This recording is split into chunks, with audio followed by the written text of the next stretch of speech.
Hola, mi nombre es Antonia Biu, yo soy profesora del Departamento de Literatura de la Universidad Adolfo Ibáñez, de la Facultad de Artes Liberales, y hoy día les quiero hablar de un cuento que muchos de ustedes tienen que leer en octavo básico, que se llama El vaso de leche, del escritor chileno Manuel Rojas. Me voy a centrar en un conflicto en particular en este cuento y que es el dilema que nos presenta sobre la necesidad de decidir. ¿Ya? O sea, la decisión no como una posibilidad, ¿cierto?, sino que como una necesidad, ¿ya? Tenemos un joven, ¿cierto?, ese es el protagonista del cuento, que se ha escapado de un barco, lo echaron en realidad porque venía trabajando escondido, ¿cierto? Y llega a un puerto que no conoce a nadie, ha estado varios días sin comer, ¿cierto? De pronto un marinero lo ve y le dice si quiere comida. Entonces uno pensaría que ahí el joven no tiene demasiadas posibilidades, básicamente tiene una sola, aceptar. Pero el joven, el cuento nos va instalando las emociones que siente el joven ante ese ofrecimiento y vamos descubriendo, al situarnos en esa emoción, que él sí va a tener otras posibilidades, ¿cierto? Entonces el cuento nos va a ir mostrando cuáles son esas reflexiones y esas emociones que llevan al joven, ¿cierto?, a tomar una decisión más inesperada, ¿cierto?, de la que podríamos pensar, ¿ya? Si bien la literatura nunca nos presenta respuestas definitivas a las cosas, ¿cierto?, al leer el cuento, ¿cierto?, y al analizarlo hoy día, vamos a ir viendo cuáles son las preguntas que nos plantea. Y la idea es que nos vayamos haciendo nosotros también esas preguntas, porque la literatura muchas veces nos permite vivir conflictos que en la vida real nunca viviríamos, ¿cierto?, y tener una posición al respecto. Bueno, y para darle un poco de contexto a la lectura, al análisis que vamos a hacer del cuento, ahí les pongo una imagen de Manuel Rojas joven, en la época que escribió este cuento, con el fondo del ferrocarril trasandino que atravesaba Mendoza hacia Chile, ¿cierto?, y también de las cordilleras de los Andes, para mostrar este permanente viajar entre Argentina y Chile de Manuel Rojas, en el que conoció mucha gente y se fue formando como escritor autodidacta. Y entonces, bueno, también decirles que hoy se lo recuerda como un escritor que cultivó todos los géneros literarios, ¿cierto?, entre ellos el cuento, la novela, ¿cierto?, una de las más famosas, por supuesto, Lanchas en la Bahía, de 1931, y también Hijo de Ladrón, de 1951, que le valió el Premio Nacional de Literatura ese mismo año. Bueno, entonces preguntas que nos podríamos hacer antes de leer, ¿ya? En primer lugar, ¿cómo nos imaginamos Chile en la década de 1920? ¿Tenemos alguna idea, alguna imagen que se nos venga a la cabeza? Luego, el título del cuento. ¿Con qué aspectos de la vida cotidiana relacionamos el cuento El vaso de leche? Un vaso de leche. ¿En qué contexto nos tomamos un vaso de leche? ¿A qué situación nos lleva esa imagen? ¿Cierto? Luego nos podríamos preguntar cómo se construye este relato. ¿Nos llama algo la atención de cómo está construido? ¿Qué se nos dice primero? ¿Qué se nos dice después? ¿Qué no se nos dice? Bien, luego, ¿qué tiene en común el protagonista con un joven de hoy? ¿Cierto? ¿De qué manera los interpela a ustedes como estudiantes la historia que nos está contando este narrador sobre un joven de los años 20? Luego, ¿qué emociones y qué reflexiones provoca el cuento al leerlo? ¿Cierto? Muy importante porque decíamos que al entender esas emociones, ¿cierto?, podemos ir entendiendo mucho más de las decisiones que toma el protagonista. Bueno, para hacernos una imagen de los años 20, allí tenemos el Club de la Unión, un club muy refinado al que asistían principalmente hombres de la clase alta, ¿cierto? Pero también interesante ver fuera el tipo de transporte, los vehículos, cómo estaban vestidos los oficiales públicos. También ahí tenemos un teatro, el Teatro Carrera, que se inauguró en la década del 20 y nos podemos preguntar sobre el tipo de espectáculos que veía la gente en ese tiempo, cómo se entretenía la gente, ¿cierto? Algún conferencista extranjero, algún espectáculo extranjero, pero en la ausencia de cine, de radio incluso, de televisión, de internet, de todo lo que conocemos hoy, ¿cierto? Podemos valorar también por qué la lectura. ¿Cuál es el rol que juega la lectura en este mundo, ¿cierto? Porque es tan importante no solo como un medio de educación, sino también como un medio de entretención. Luego ahí tenemos otra imagen de la Biblioteca Nacional, ¿cierto? Es muy solitaria, nos llama mucho la atención, ¿cierto? Muy limpia, casi no hay gente. Y luego una foto de Arturo Alessandri, ¿cierto?, presidente también durante la década del 20, que empezó a hablar también a las a las clases populares, ¿cierto? Un presidente que se distinguió por eso y que marca también una transformación en el país en esa época respecto de lo social. Una última imagen que también nos habla de lo social durante el periodo, ¿cierto? Es la de unas lavanderas que están lavando ropa en lo que se llamó un conventillo, ¿cierto? Una construcción particular que tiene, si ustedes se fijan, un patio central y construcciones alrededor, y es donde llegó a vivir la mayoría de los inmigrantes que venían del campo a la ciudad, ¿cierto? Buscando mejores oportunidades en esos años. Lo cierto es que este oficio que realizan estas mujeres que están lavando ropa para casas del centro, ¿cierto? También trajo aparejadas enfermedades por la humedad, y eso, entre otras cosas, da origen a algo muy importante durante la época, que es la cuestión social, es decir, la preocupación por la desigualdad que se vive en la sociedad, ¿cierto? Y los problemas asociados. Bueno, una cita de Manuel Rojas que nos hace contextualizarlo también un poco en su pensamiento, ¿cierto? Dice: ¿qué quiere el hombre? ¿Qué es lo que desea? ¿Por qué se afana? No está bien claro todo eso, pero por lo menos debe tener que comer, un trabajo, agua, calor. Si además de eso tiene un sentido real de la vida y un sentido de sus deberes y obligaciones con sus congéneres, tendrá bastante. Por mi parte, creo que la pelea no terminará sino cuando tenga todo eso, ¿ya? Entonces, interesante, una palabra extraña ahí, congéneres, ¿cierto? Pero que se refiere a las personas con las que vivimos en comunidad, ¿cierto? Para Manuel Rojas es muy importante saber cuáles son las necesidades de las personas que lo rodean, no solo sus propias necesidades, sino que las necesidades de los demás, y trabajar colectivamente porque esas necesidades se vean satisfechas. Muy bien, entrando en el cuento, ¿cierto? En este cuento que se llama El vaso de leche, ¿cierto? La escena inicial que yo les comentaba al principio, ¿cierto? Un marinero inglés que llega hablando inglés, que ve a este joven que está solo y aparentemente en problemas, ¿no? Y que le ofrece comida, ¿cierto? Hola, ¿qué? ¿Tiene hambre? Y entonces el narrador que nos dice: hubo un breve silencio durante el cual el joven pareció reflexionar y hasta dio un paso más corto que los demás como para detenerse, pero al fin dijo, mientras dirigía al marinero una sonrisa triste: No, I'm not hungry. Thank you, sailor. ¿Cierto? No, no tengo hambre. Muchas gracias, marinero. Bueno, interesante este ambiente de puerto, por eso está hablando inglés, nos muestra un poco este ambiente intercultural que se vive en la época, ¿ya? Y también que el chico incluso podría ser un inmigrante, ¿cierto? Sabemos que viene en un barco, pero no sabemos muy bien de dónde ni por qué, ¿ya?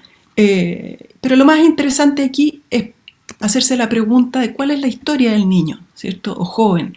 ¿Por qué el vagabundo que pasa por ahí momentos después, ante la misma oferta del marinero, sí acepta la comida, mientras el niño no la aceptó? ¿Qué diferencia hay entre ellos dos? ¿Por qué prefiere rechazar la comida si está hambriento? ¿Cierto? Entonces, bueno, avanzamos un poquitito más en el cuento y nos damos cuenta que este joven que rechazó la comida en un principio cada vez siente más hambre y está en una situación cada vez más difícil. Por lo tanto, decide pedir un trabajo. Caminando fue a dar delante de un vapor que había llegado la noche anterior y que cargaba trigo. Una hilera de hombres marchaba dando la vuelta al hombro los pesados sacos desde los vagones, atravesando una planchada hasta la escotilla de la bodega donde los estibadores recibían la carga. Estuvo un rato mirando hasta que atrevióse a hablar con el capataz, ofreciéndose. Fue aceptado y animosamente formó parte de la larga fila de cargadores.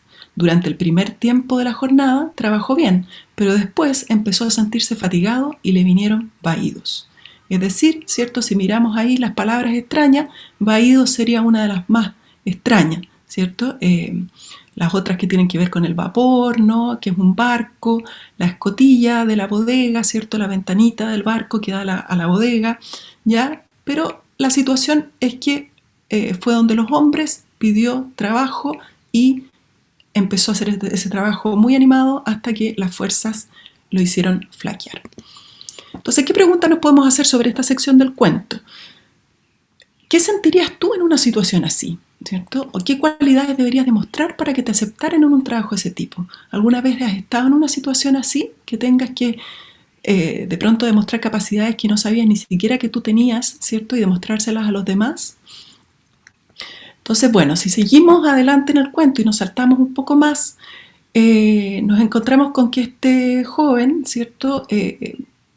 Trabajó intensamente, vio que ya no tenía más fuerzas, se acercó al capataz y le preguntó si le podía adelantar dinero. Y el capataz no pudo en ese momento y por lo tanto lo vemos que queda en una situación muy desesperada. Ante esa situación tiene algunas opciones, ¿cierto? Hay bares en el puerto, hay la posibilidad de robar, ciertamente, ¿cierto? Una persona así desesperada también puede que sea una de las opciones que se le cruza por la cabeza, pero de pronto ve a lo lejos un local curioso en un puerto que es una lechería, ¿cierto? Una lechería en la que se venden leche y galletas, ¿ya? Y entonces el joven espera que se vaya el único cliente de esa lechería, que le llama la atención porque es muy limpia, tiene mantelitos blancos y una señora rubia que atiende, ¿cierto? Y entonces entra sin tener un plan predefinido y simplemente pide leche con una vainilla, ¿cierto? Una galleta o un pastelito. Pausadamente tomó una vainilla, humedeciéndola en la leche, y le dio un bocado. Bebió un sorbo de leche y sintió que la quemadura, ya encendida en su estómago, se apagaba y deshacía. La quemadura del hambre, ¿verdad? Pero enseguida la realidad de su situación desesperada surgió ante él y algo apretado y caliente subió desde su corazón hasta la garganta. Se dio cuenta de que iba a sollozar a gritos, y aunque sabía que la señora lo estaba mirando, no pudo rechazar ni deshacer aquel nudo ardiente que se estrechaba más y más. Resistió y mientras resistía, comió apresuradamente como asustado, temiendo que el llanto le impidiera comer. Cuando terminó con la leche y las vainillas, se le nublaron los ojos y algo tibio rodó por su nariz, cayendo dentro del vaso. Un terrible sollozo lo sacudió hasta los zapatos. ¿Ya? Entonces aquí de nuevo nos podemos plantear una serie de preguntas. ¿Por qué entró en ese local y no en otro? ¿Cierto? No en un bar, no en algún otro espacio como una feria, ¿no? Que a lo mejor habría habido mucha gente y hubiera sido mucho más fácil pasar desapercibido, que era un poco lo que él estaba buscando. ¿Por qué come tan apurado? ¿Cierto? Sí, sabemos que tiene hambre, ¿no? Pero tampoco hay nada que lo apresure demasiado la situación. Una vez que coma, sabe que va a tener que enfrentar el hecho de que no tiene dinero para comer. Bueno, y más importante que todo, ¿cierto? ¿Por qué el sollozo? ¿Por qué si por fin está cumpliendo lo que anhela, ¿cierto? Lo que quiere en ese momento con más necesidad, que es comer, no puede más y se pone a llorar, ¿ya? Entonces eso nos lleva hacia la última escena del cuento, en el que nos enteramos ya, porque hemos seguido leyendo, que la señora rubia se dio cuenta de la situación, no le dijo nada, no quiso, ¿cierto?, molestarlo, pero le sirvió más leche y más galletas, y que él terminó de llorar en algún momento, ¿cierto?, y agradecido se levantó y se fue del local. Entonces esto es lo que nos lee, nos dice el narrador una vez que él ya va caminando fuera de ese local. Dice: pensó en la señora rubia que tan generosamente se había conducido e hizo propósitos de pagarle y recompensarla de una manera digna cuando tuviera dinero. Pero estos pensamientos de gratitud se desvanecían junto con el ardor de su rostro, hasta que no quedó ninguno, y el hecho reciente retrocedió y se perdió en los recodos de su vida pasada. ¿Ya? Entonces aquí de nuevo muy importante preguntarnos, ¿cierto?, ¿por qué olvida tan rápidamente el gesto de la mujer? ¿Qué le sirve el vaso de leche y las vainillas? ¿Cierto? Sabemos que mientras se las come, mientras se toma la leche, está muy agradecido, ¿cierto? La mujer tiene un rol muy importante ahí, él quiere agradecerle, pero una vez que sale del local, se le olvida, ¿cierto?, la escena, o hace como más bien un intento de olvidarla, ¿cierto?, y sigue adelante con su vida. Entonces podríamos preguntarnos cómo se lo explican ustedes ahora, ¿cierto? ¿Qué razones históricas podríamos dar para eso, ¿cierto? ¿Qué razones hay dentro del cuento? ¿Cómo es este joven, ¿cierto? Al parecer es un joven muy orgulloso, pero ¿por qué es orgulloso? ¿Ya? Entonces todas esas preguntas son importantes de mantener en cuenta. Bueno, entonces ahora, para ir cerrando, nos podríamos hacer algunas preguntas nuevamente, ¿cierto? Dijimos que no íbamos a dar respuestas, pero podríamos preguntarnos por qué el cuento sigue vigente. En primer lugar, porque es un cuento de formación, ¿cierto? Y eso significa que hay una serie de situaciones que un joven tiene que atravesar y que si las sortea exitosamente se va a terminar transformando en una persona que aporta a su sociedad, ¿cierto? Es un género en la literatura y este cuento podría pertenecer perfectamente a ese tipo de género, ¿cierto? En la medida que el joven toma una decisión que vemos lo ayuda a salir adelante. Luego nos podríamos preguntar por las estructuras sociales, ¿cierto?, que muestra el cuento, la desigualdad, ¿cierto?, un joven que está en una condición muy vulnerable, ¿cierto?, qué significa eso dentro de ese contexto, pero también qué significa hoy, cómo se mantienen esas desigualdades o no, de qué forma han variado, de qué forma se han acentuado quizá. ¿Ya? Ahí habría otro gran espectro de preguntas que nos podríamos hacer. Por otra parte, preguntarnos por las fronteras de nuestro país, en un momento en que estamos recibiendo y que hemos recibido una gran inmigración, no ahora del campo a la ciudad, sino que de otros países latinoamericanos que han llegado a Chile. Entonces, preguntarnos por la inmigración en el cuento, ¿cierto? ¿Se trata, el joven es un inmigrante o no? ¿Qué supone para él tratar de adaptarse, incluso si no fuese un inmigrante de otro país, si estuviese yendo simplemente a un puerto en el que no conoce a nadie? ¿Qué significa eso en la experiencia de una persona? ¿Cierto? ¿Qué significa la inmigración, el cruce de una frontera? ¿No? Allí tenemos otras muchas preguntas que nos podemos hacer. Luego, preguntarnos por la historia de las clases trabajadoras, ¿cierto? Este chico nos muestra cómo se trata de insertar en un mundo de trabajadores, de hombres que están realizando un trabajo asalariado, ¿cierto? Lo va a poder hacer, va a ser esa su opción en adelante, si lo es, ¿cierto? ¿Cuáles fueron las condiciones de trabajo en los años 20? ¿Cierto? ¿Cuáles fueron las crisis y los movimientos que también se suscitaron, ¿cierto? En esa época? Ya ahí tenemos todo un espectro de preguntas que tienen que ver con el mundo del trabajo, ¿cierto? Y con la historia del trabajo en nuestro país.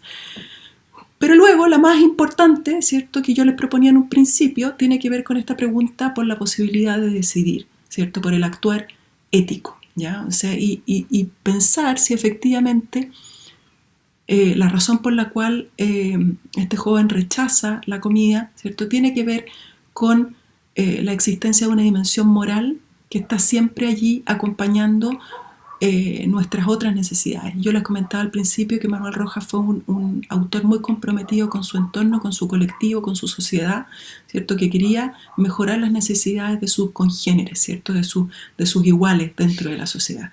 Y por lo tanto, aquí vemos que es esa necesidad, ¿cierto? De establecer un comportamiento ético, ¿cierto? En el personaje, ¿cierto? Porque él quiere salir adelante, él no quiere aceptar limosna, él quiere, ¿cierto? Que las cosas cambien, pero que cambien de otra manera, ¿cierto? Desde un lugar que sea digno para él. Y todas esas necesidades se superponen a esa otra gran necesidad apremiante que le quema el estómago, ¿cierto? Que es la necesidad de tener comida, ¿ya? Entonces, bueno, les dejo todas esas preguntas planteadas. Espero que el cuento les interese, ¿cierto? En ese sentido, ¿ya? Por último, para cerrar, ¿cierto? Y por si les interesó Manuel Rojas o la época, ¿cierto?, que hemos descrito y quieren conocer más, les dejo algunos sitios web. La Fundación Manuel Rojas, por ejemplo, que tiene mucha información sobre el autor, sobre sus libros, sobre las actividades que se hacen hoy día aún para conmemorarlo. Luego tenemos el Archivo Manuel Rojas, que es una iniciativa muy reciente en la Católica, en la Universidad Católica, ¿cierto?, en el que pueden encontrar todo tipo de materiales bien interesantes que están en línea, ¿cierto? Algunos curiosos, simplemente como la cédula de identidad de Manuel Rojas, pero otros como sus cartas, con quién se escribía, ¿cierto? Cosas, manuscritos que están escritos a manos por él, ¿ya? En la Fundación Manuel Rojas también les cuento que está el vaso de leche leído por el mismo autor, ¿eh? Que también eso es interesante de que lo conozcan si les gustó. En Memoria Chilena, este sitio patrimonial de la Biblioteca Nacional, van a encontrar cosas sobre su vida, sobre su cronología. La Biblioteca Nacional ha hecho un sitio también de Chile para niños en el que hay materiales didácticos también sobre la vida de Manuel Rojas y sobre sus obras. Y si quieren leer otros cuentos de Manuel Rojas, les recomiendo mucho esta edición que se hizo en el año 2016 de sus cuentos, editada por el profesor Ignacio Álvarez y por las ediciones Universidad Alberto Hurtado. Muchas gracias por la atención y nos vemos pronto.